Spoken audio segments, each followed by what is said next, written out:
Welcome back to the channel guys. NTD cars में आप लोगों का बहुत बहुत स्वागत है। और कुछ दिन पहले जो है मैंने टाटा नेक्सॉन से रिलेटेड वीडियोस बनाए थे जिसमें आपको बताया था कि आने वाली नेक्सॉन में क्या क्या चेंजेस होने वाले हैं, आपको रुकना चाहिए या नहीं रुकना चाहिए, या जो अभी जो नेक्सॉन है वो ले लेनी चाहिए। तो आज भी जो है हम नेक्सॉन के बारे में ही बात करने वाले हैं क्योंकि कुछ नए लीक्स आए हैं और आप लोगों ने कमेंट करके मुझे बताया था कि जो भी लीक्स आते रहे या जो भी इंफॉर्मेशन है वो आप जरूर अपडेट कीजिएगा नेक्सॉन के बारे में। तो आज जो है मतलब आज का जो वीडियो है उसमें हम नेक्सॉन के बारे में तो बात करेंगे ही करेंगे, साथ में लेकिन कुछ ऐसे मुद्दे हैं जो कि थोड़े से सीरियस हैं, उनके बारे में भी बात करेंगे जो कि हम लोगों को काफी दिक्कत देते हैं लेकिन कुछ लोगों के लिए वो दिक्कत वाले नहीं होते हैं। उसके बारे में भी जो है बात करेंगे। तो सबसे पहले जो है हम नेक्सॉन से स्टार्ट करते हैं। और नेक्सॉन का जो है नया जो फेस लिफ्ट है उसकी जो फ्रंट फेशिया है उसका लीक आया है। और नेक्सॉन को देख के ना मतलब उस लीक को देख के मुझे लग रहा है कि यार बहुत प्यारी होने वाली है नेक्सॉन। आप भी यहाँ पर को देखिए कि कितना अच्छे से जो है डिजाइन कर रखा है। जो फ्रंट लुक है वो बहुत ही मतलब मैं एक चीज जो है लीक्स पे जैसे मैं पूरी कवर थी उस टाइम पे ऐसा लग रहा था कि यार बड़ी अजीब सी लगेगी। जो हेडलाइट है उसको अगर हम चेंज कर देंगे तो जो एग्रेसिव लुक है नेक्सॉन का, जो फ्रंट फेशिया जो है वो काफी एग्रेसिव लगता है अभी इस टाइम पे, बट वो थोड़ा सा खराब हो जाएगा। बट ऐसा नहीं हुआ है, गाड़ी और भी ज्यादा एग्रेसिव लग रही है। आप अगर यहाँ पर को देखेंगे कि देखिए ये जो फ्रंट वाला जो पोर्शन है गाड़ी का वो काफी ज्यादा जो है एग्रेसिव लुक दे रहा है गाड़ी को, और जो कूपे डिजाइन है उसको भी कॉम्प्लीमेंट कर रहा है। अभी की बात मैं अगर बताऊं, जो अभी जो थोड़ा सा डिजाइन जो इस टाइम पे नेक्सॉन है वो कूपे डिजाइन को उतना अच्छे से कॉम्प्लीमेंट नहीं करता था, लेकिन अब जो दिख रहा है वो काफी ज्यादा जो फ्लोटिंग डिजाइन है वो काफी अल्टीमेट लग रहा है नेक्सॉन का। तो ये अपडेट थी नेक्सॉन से लेकर के। अब यहाँ पर को मैं एक चीज आपको बताना चाहूंगा, जिस चीज का मुझे थोड़ा सा डर है जो कि इस डिजाइन में या इस में जो भी अभी तक हमारे पास फीडबैक आए हैं, जैसे कि विटारा से ले लीजिए, ठीक है, हाई राइडर से ले लीजिए, जो इस तरीके के सेटअप को यूज कर रहे हैं कि नीचे जो है सिंगल प्रोजेक्टर दे रखा है, आप यहाँ पर को देखेंगे, और उसके नीचे अब ये फॉग लैंप है या एक और रिफ्लेक्टर है वो तो जब गाड़ी आएगी तभी पता चलेगा। बट अगर ये फॉग लैंप होता है, ठीक है, या इसमें फॉग लैंप नहीं होता है, क्योंकि पहले इसी समय से ही हम देख रहे हैं कि भैया देखिए 3 लाइटों का सेटअप ही ज्यादा सक्सेसफुल होता है, अच्छी लाइट हमें देता है। बट यहां पर को थोड़ा सा ये डाउट हो रहा है कि जो नाइट ड्राइविंग की विजिबिलिटी है वो इन लाइट के सेटअप्स के साथ जो है थोड़ी सी कॉम्प्रोमाइज होगी। अभी भी कुछ खास लाइट नहीं आती है नेक्सॉन पे, तो इसके बाद भी जो है बहुत अच्छी लाइटें हमें नहीं मिलने वाली हैं, मुझे ऐसा देख के लग रहा है। और लोअर वेरिएंट में तो और ज्यादा दिक्कत होगी, और फिर जो है लोग उसको अपग्रेड करना चाहेंगे या कहेंगे कि विजिबिलिटी कम है। देखिए होता क्या है ना, जब हम एक हाईवे में चलते हैं या प्लेन में चलते हैं तो थोड़ा बहुत तो हम कॉम्प्रोमाइज कर सकते हैं, हमें दिखता है। लेकिन एक सिंगल लाइट से, क्योंकि वो स्ट्रेट जाती है, सिंगल लाइट जो होती है ना वो स्ट्रेट जाती है बिल्कुल, पहाड़ों पे जब हम टर्न्स पे होते हैं तो ब्लाइंड स्पॉट बन जाता है पूरा का पूरा जो है। क्योंकि अगर आप ऐसे टर्न काट रहे हैं या आप ऐसे टर्न काट रहे हैं तो आपको कॉर्नर बिल्कुल नहीं दिखाई देते हैं। जो कॉर्नर्स हैं उस पे लाइट जो है आनी बहुत जरूरी है। पहाड़ पे मोड़ दिखना चाहिए क्योंकि पहाड़ पे गलती की कोई गुंजाइश नहीं होती, गाड़ी सीधे नीचे चले जाती है, ठीक है। सिमिलरली अगर हम हाईवे की बात करें, हाईवे जो है काफी ज्यादा अनसर्टेन है, ठीक है, तो गाड़ी में एक लाइट का सेटअप बहुत अच्छा होना बहुत ज्यादा जरूरी है। हाईवे में क्या रहता है ना कि जानवर हो गए या कभी कभी तो आप देखते हैं लोग पी के पड़े हुए होते हैं, बिल्कुल शराब पी रखी होती है।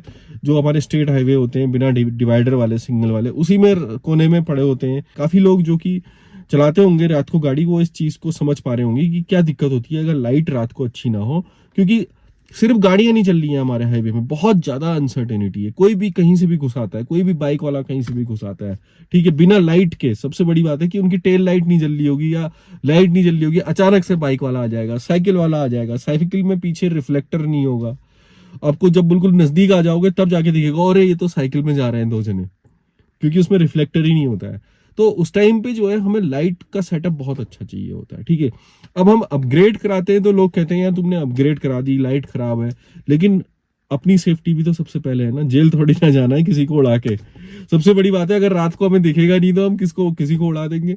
तो ये थोड़ी सी चीज जो है अब वाली गाड़ियों में, जैसे विटारा हो गई, ठीक है, हाई राइडर होगी। अब नेक्सॉन में भी वही सेटअप आ गया है, सिंगल प्रोजेक्टर ही दिख रहा है मुझे, जो सबसे ऊपर दिख रहा है वो सिंगल प्रोजेक्टर ही दिख रहा है, आप देखिए, तो वहां पर को थोड़ी सी दिक्कत होगी, ठीक है। ऑन द अदर हैंड जब हम देखते हैं सामने से ट्रक आते हैं, बड़े बड़े ट्रक आ रहे हैं, ठीक है, या टैक्सीज आ रही हैं, कई इस तरीके की गाड़ियां आ रही हैं, उन सब ने लाइट अपग्रेड कराई होती है।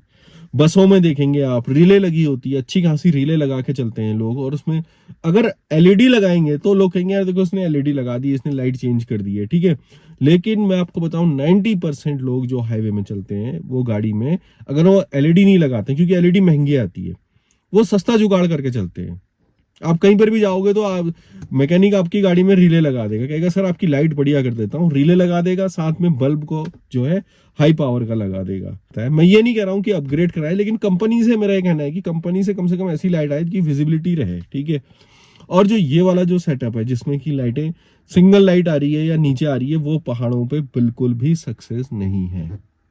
पहाड़ों पे ये वाला जो लाइट का सेटअप है वो बिल्कुल सक्सेस नहीं है, ये चीज मैं आपको अभी बता दे रहा हूँ। अब यहाँ पर को बस और ट्रक की जो लाइटें हैं, उससे मेरे दिमाग में एक चीज और आई है, थोड़ी सी आपसे शेयर करना चाहता हूँ दिल की बात। देखिए, रूल्स की बात मैं करूं, रूल्स अगर सब फॉलो करेंगे ना तब जो है वो रूल सक्सेस होगा, ये चीज मैं आपको बताना चाहता हूं बस, ठीक है। लोग कहते हैं कि सनरूफ वाली गाड़ी ले ली, ठीक है, सनरूफ से बाहर निकल गए, ये सारे के सारे रूल क्या सिर्फ आम आदमी के लिए हैं? मैं ये कहना चाह रहा हूं आपसे, ठीक है। आप अगर सेलिब्रिटीज को देखेंगे वो सब के सब जो है सनरूफ से बाहर निकलते हैं, उस टाइम पे पुलिस वाले उनकी जो है मतलब ड्यूटी कर रहे होते हैं, उनकी सिक्योरिटी कर रहे होते हैं उल्टा। तो क्या ये फर्ज नहीं बनता है सेलिब्रिटीज का भी कि क्या वो सनरूफ से बाहर ना निकले? केवल एक आम आदमी ही के लिए ये रूल है। मैं ये नहीं कह रहा हूं कि सनरूफ से बाहर निकलना सेफ है, पहली चीज मैं आपको ये बता दूं, सनरूफ से बाहर निकलना बिल्कुल गलत है, ठीक है। लेकिन क्या वो चालान, क्या ये रिस्ट्रिक्शन सिर्फ आम आदमी के लिए है? आप अगर हमारे देश में किसी भी सेलिब्रिटीज को देख लीजिए, या आप नेताओं की बात कर लीजिए, मैं किसी एक पॉलिटिकल पार्टी की बात नहीं करूंगा, हर पॉलिटिकल पार्टी की, मतलब पता नहीं कितनी कितनी किस्म की पॉलिटिकल पार्टीज होंगी, मेरे को तो ज्यादा इंटरेस्ट भी नहीं है पॉलिटिक्स में, बट क्षेत्रीय हो जाए या कॉलेज की पार्टी हो जाए, ठीक है, कॉलेज में जो चुनाव होते हैं, कैंपस के जो अध्यक्ष होते हैं, ठीक है, वो उन्हीं की बात कर लीजिए, या फिर आप विधायक की बात कर लीजिए, ठीक है, या फिर हमारे देश के बड़े बड़े नेताओं की बात कर लीजिए। अगर आप अभी गूगल करेंगे तो आपको सब लोग सनरूफ से बाहर निकले दिख जाएंगे। जिस दिन वो जीतते हैं या वो कहीं जाते हैं, तो जो हाथ हिलाने वाला जो पोर्शन होता है, जो उनका जो एक सबसे इंपॉर्टेंट चीज है जनता को हाथ हिलाने वाला, वो सनरूफ से बाहर निकल के ही करा जाता है, या कोई ऐसी खुली जीप में खड़े होकर ही करा जाता है। उस टाइम पे जो है उनको प्रोटेक्शन मिल रहा होता है। तो मैं ये नहीं कह रहा हूं कि बस गलत है ये चीज, मैं ये कह रहा हूं कि रूल सबके लिए बराबर होने चाहिए, चाहे आम आदमी हो, चाहे सेलिब्रिटी हो, चाहे कितना ही बड़ा आदमी हो, उसके लिए भी वही रूल फॉलो होना चाहिए जो कि एक आम आदमी के लिए फॉलो हो रहा है। पार्किंग की बात आप देख लीजिए, ठीक है, हमारे देश में अगर हम पार्किंग करेंगे, कहीं पर ऐसी इमरजेंसी भी होगी, मुझे हॉस्पिटल में जाना है किसी पेशेंट को लेके, तो भी मैं इमरजेंसी में कहीं पर को पार्क नहीं कर सकता हूँ। ऑन द अदर हैंड उसी हॉस्पिटल में, ठीक है, अगर जहां पर को पार्किंग की जगह नहीं है, मैं वहां पर पार्किंग नहीं कर सकता हूँ। ऑन द अदर हैंड उसी हॉस्पिटल में कोई नेता आएगा अगर, ठीक है, कोई सेलिब्रिटी आएगा, तो उसकी गाड़ियों की कतार लगी होगी नो पार्किंग में, नो पार्किंग में लंबी कतारें लगी होंगी गाड़ियों की, ठीक है। उस समय पर जो है पुलिस वाले ड्यूटी दे रहे होंगे उनकी, ठीक है, मैं उनको गलत नहीं कह रहा हूं, उनकी नौकरी है, ठीक है, वो रोक नहीं सकते हैं, वो भी अपनी नौकरी कर रहे हैं। बट क्या ये रूल सिर्फ हमारे लिए हैं? नो पार्किंग वाले रूल भी, मतलब आप समझ सकते हैं कि यार आप, मैं ज्यादा आपको इलेबोरेट करके नहीं बताना चाहता हूं, बट आप जितने भी लोग हैं शायद वो सब आम आदमी होंगे, और इस सिचुएशन को आप सब के साथ हुआ होगा, ये आप सब इस सिचुएशन को समझ सकते हैं। एंड में मैं आप लोगों को सिर्फ एक चीज कहना चाहूंगा कि रूल बनाना बहुत आसान है, ठीक है, रूल तो आप कोई भी बना लीजिए, लेकिन उस रूल का इम्प्लीमेंट कराना सबसे 100% जनता से, सिर्फ गिने चुने लोगों से नहीं, या गिने चुने वर्ग के लोगों से नहीं। फॉर इकोनॉमिकल, मैं वर्ग जो कह रहा हूं मैं इकोनॉमिकल टर्म में कह रहा हूं, ठीक है, मिडिल क्लास से ही फॉलो कराना जो है वो उस रूल को सक्सेस नहीं बनाता है। Same on the other hand अगर मैं बात वही कर रहा हूं कि जैसे बड़ी बड़ी गाड़ियां, ट्रक्स, बसेस, उनमें 2500 तरीके की लाइटें होती हैं, अगर सामने से कोई आ जाए ना ट्रक बड़ा, दिखता ही नहीं है रात को, तो उस टाइम पे क्या हम अपनी किसी को ठोक दें या कहीं गाड़ी डाल दें तो लाइट तो थोड़ी सी अच्छी चाहिए ही होती है। और रूल जो है जब सब लोग ही फॉलो करेंगे तभी जो है वो सक्सेस बनेगा। तो मेरी आप लोगों से यही गुजारिश है कि कभी भी आप ऐसी चीज देखते हैं तो उसका विरोध जरूर करें, ठीक है, जहां पर कोई रूल टूट रहे हो, और हमेशा आप लोग भी खुद भी रूल्स को फॉलो करें, ठीक है, और सभी को मोटिवेट भी करें रूल्स को फॉलो करने के लिए। मिलता हूं आपसे अगले वीडियो में, तब तक के लिए stay safe, keep blessed, bye bye.